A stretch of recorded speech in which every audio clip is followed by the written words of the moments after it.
Section 1.1 is about graphs. By the end of this section, you will be able to do these 5 things. You'll be able to plot points. You'll be able to graph equations, mostly linear, but other equations as well. You'll be able to interpret information from a graphing window, which means you'll be able to move a graphing window around to be able to find the important information and be able to interpret that information. You'll also be able to use a graph to determine the intercepts, and you'll also be able to interpret information from a graph. Like, what's the slope mean? What's the y-intercept mean? Look at a graph and be able to predict something even though it doesn't appear on the graph. Things like that. Does that make sense? So these are our objectives for the day. Now, I think most of you are pretty confident in all of these things, but just in case, I want to go over a couple things with you before I let you get started on your work. Okay?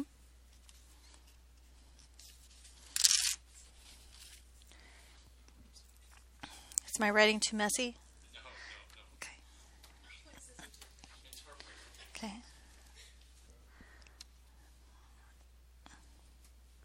You okay so far?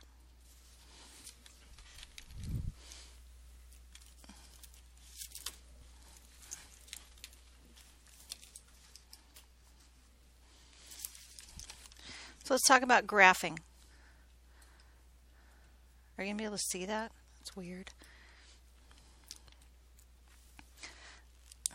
I'm going to draw on an x-axis and a y-axis.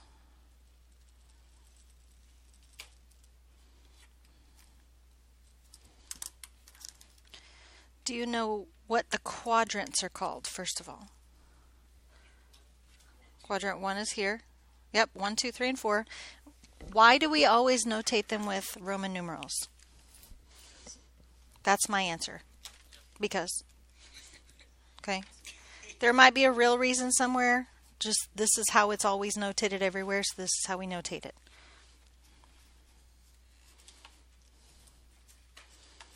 One, 2, 3, and 4. In quadrant 1, what do the signs look like in quadrant 1? Positive, positive.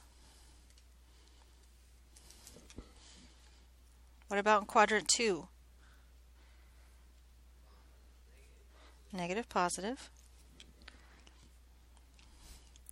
Quadrant 3 to me always looks like someone is sleeping.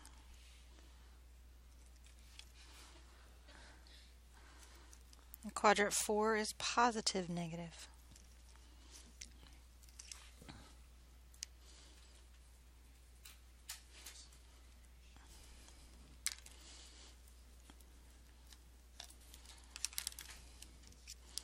So if I ask you to plot the point 2, 1, can you plot that?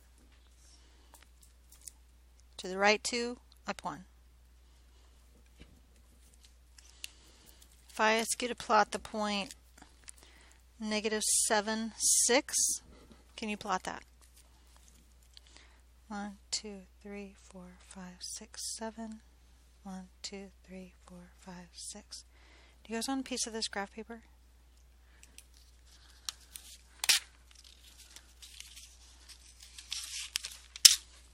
There's 4.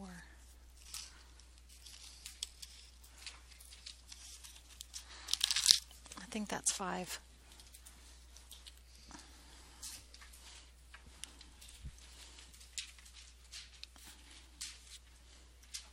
You have an extra? Okay, thank you. Thank you.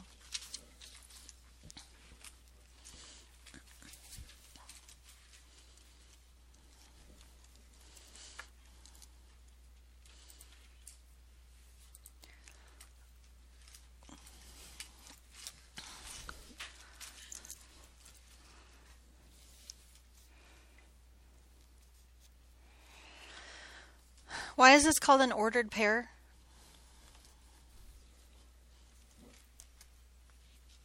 Why is it a pair? It's 2 numbers, right? Why is it called ordered pair? They're in order. The order matters. I can't just go 6 over here and then down 7. That's not the same place as the point that I plotted right there, is it? Okay? So they're called an ordered pair because order matters. Now, there's one thing that we haven't labeled yet that we need to make sure to label because it's really important. What's that? Origin. How do you spell it? O-R. Yep. O-R-I-G-I-N. What is the coordinates of the origin? 0, 0.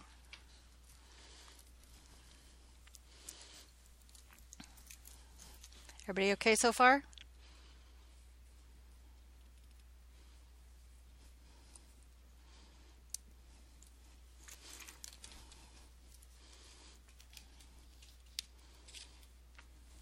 Do I need to give you any more examples of how to plot an ordered pair? No. Okay. So we know how to plot points. We're good with that, right? We know the names of everything on the graph. We labeled our x-axis and our y-axis. So the next thing we need to be able to do to make sure that we know how to do at the end of this lesson is to graph equations. Do you want a new piece of graph paper? I'm going to use a new piece. If you want a new piece, that's right here. Just give me anything that's left over when we're done. You guys want more? Okay. Yeah, just give me anything that's left over when we're done. Now there's a couple ways to go about this depending on the situation. Okay? If you're given a graph like y equals 2x, we could probably graph that without any trouble because we know the y-intercept is 0 and we know the slope is 2. So we rise 2, run 1, rise 2, run 1, rise 2, run 1, rise 2, run 1. That's really hard to say. You should try it. Not just one time. One time is easy. Do it like 4 times. Jerks. Okay? But if I rise 2 and run 1, this way I could also fall 2 and run backwards 1, right? That would give me the whole picture of the line that's there. So you know how to graph linear functions like that, right? If it's given to you in vertex form, you could even graph y equals like x squared. Let me write it down. We already graphed y equals 2x, right? We could also graph something like y equals x plus 2 squared minus 1 because you all remember your transformation rules. We know this is a quadratic. We know its parent function shape because there's no multiplier on the front. I know it moves what direction? Left 2, and then down 1, right? So I could left 2, down 1, there's my vertex. It's parent function shape, so I go over 1, up 1, over 2, up 1, 2, 3, 4, over 3, 4, 5, 6, 7, 8, 9.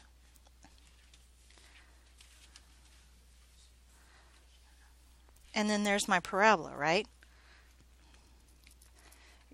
We focused a lot on transformation rules in Algebra 2 because that's kind of the direction that we approach graphing in Algebra 2. But we also have our friendly neighborhood calculator, don't we? Yeah, slackers use these, right? Okay. Okay, I was going to say mine's not going to come on. It is, okay? So I guess that's the one I graphed because we just talked about graphing that one. Okay, but I could, if I needed to, waiting for my calculator to come on. Come on, you can do it. Go, go, go, go. That's what I think. Yeah. Almost there. Come on, calculator, you can do it.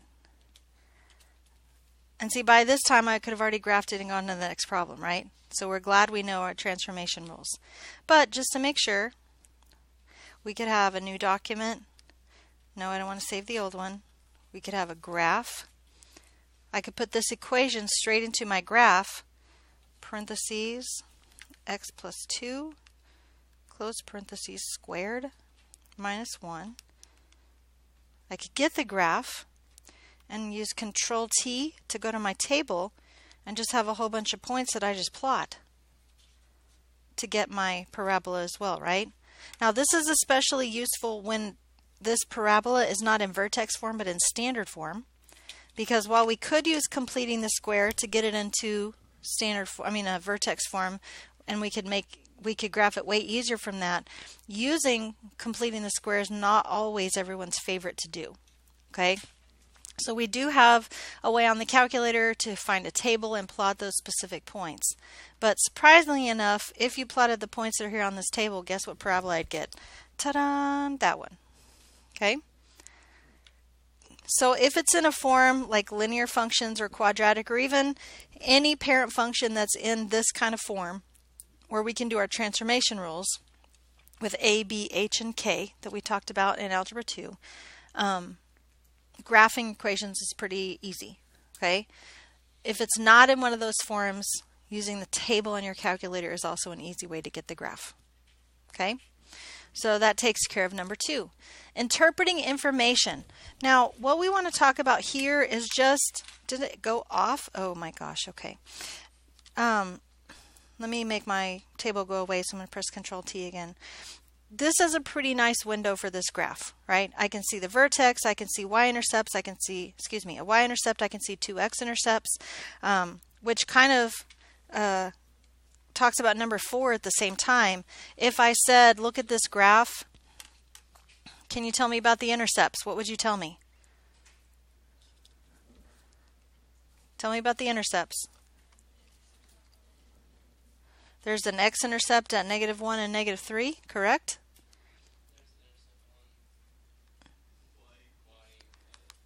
Y is at 3, right? So 0, 3. So these we probably wouldn't just say -1 and -3, although we did say x-intercepts, so we know for sure they were on the x-axis.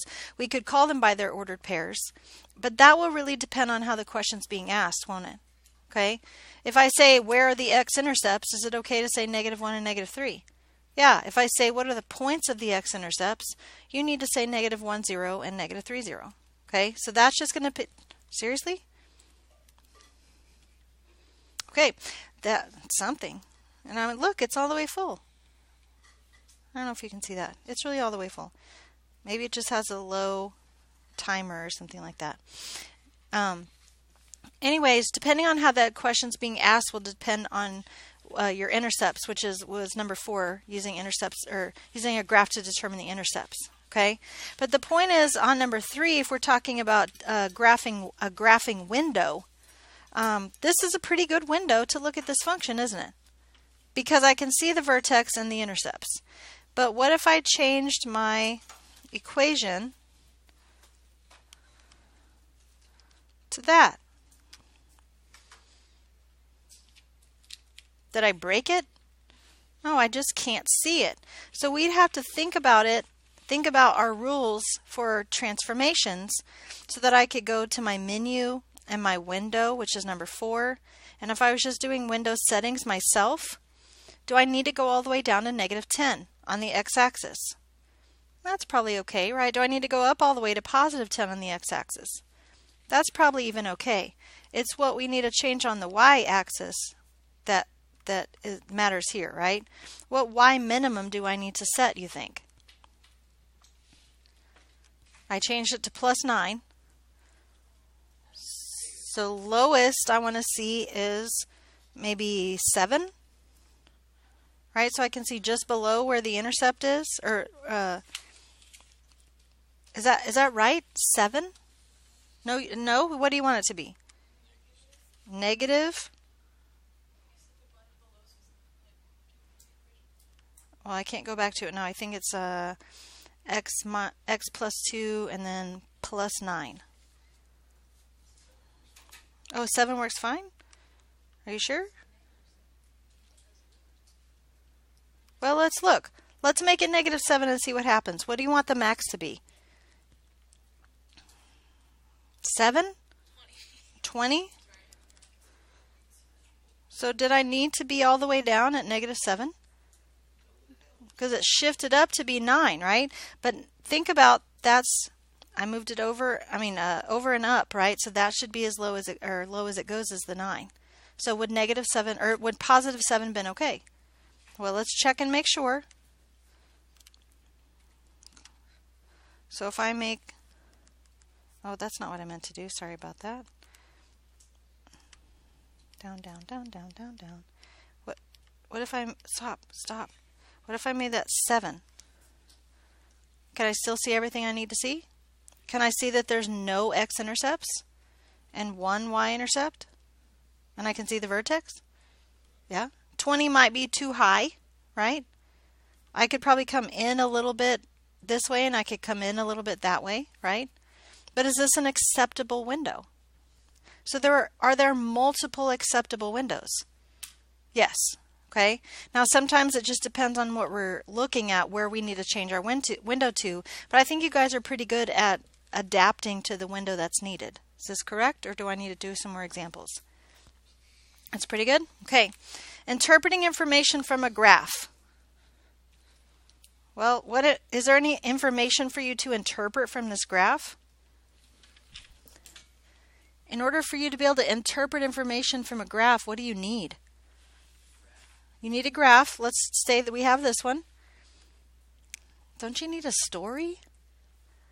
You need a reason that you have that graph to be able to interpret information, don't you? So basically like a word problem, right? Does that make sense? It doesn't have to be a word problem, but it could be, right? I know you don't like word problems, but you're just going to have to get over that, okay?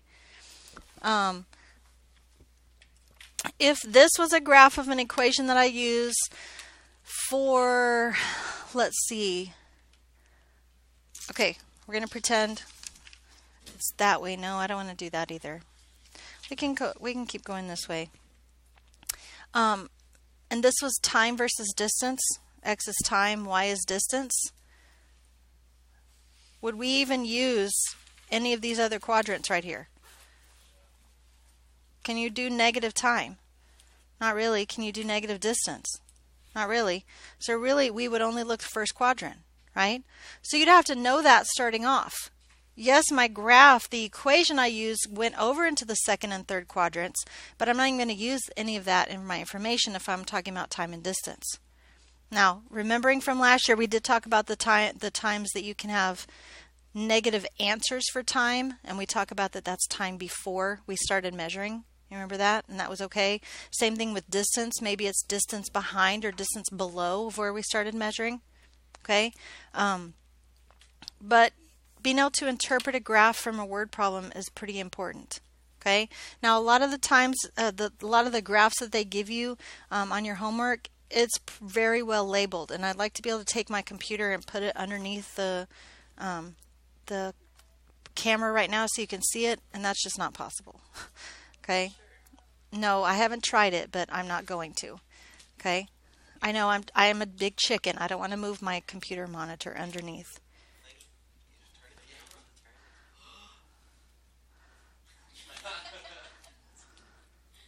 Okay, so here's my computer right here.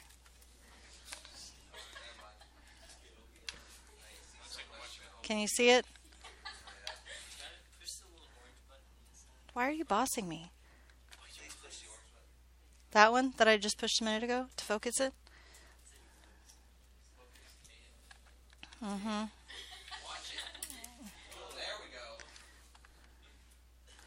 I'm getting there. Okay, so look at this graph that's given to you right now. Let me focus it. Okay. So this says probability of divorce when wife is over 25 at marriage.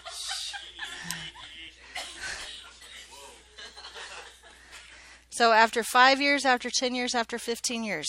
Interpret this for me, first of all. This says years after marrying. This says percentage of marriages ending in divorce. So give me a sentence about what's going on. As the women are getting older, or just how many years after marriage? I guess, no, that's fair. That's a fair statement, right? Because the women don't just stop aging after they get married, right?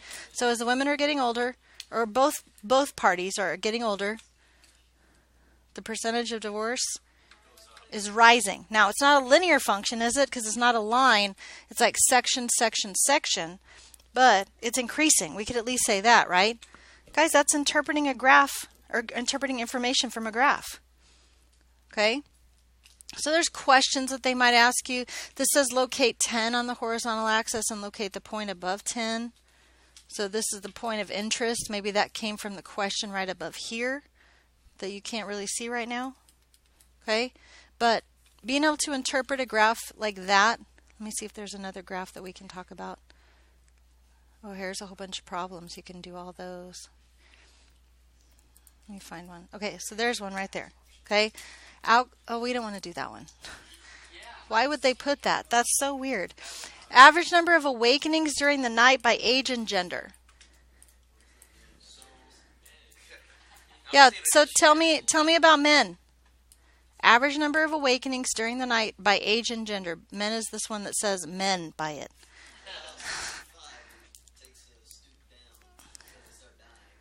Because they start dying, okay, in their sleep, I guess, right? But look, that's real steep. What does that mean? Fast, right? It's growing fast, very rapidly. Their husbands have died, so they're hurrying up to wake up to find their husbands. Okay.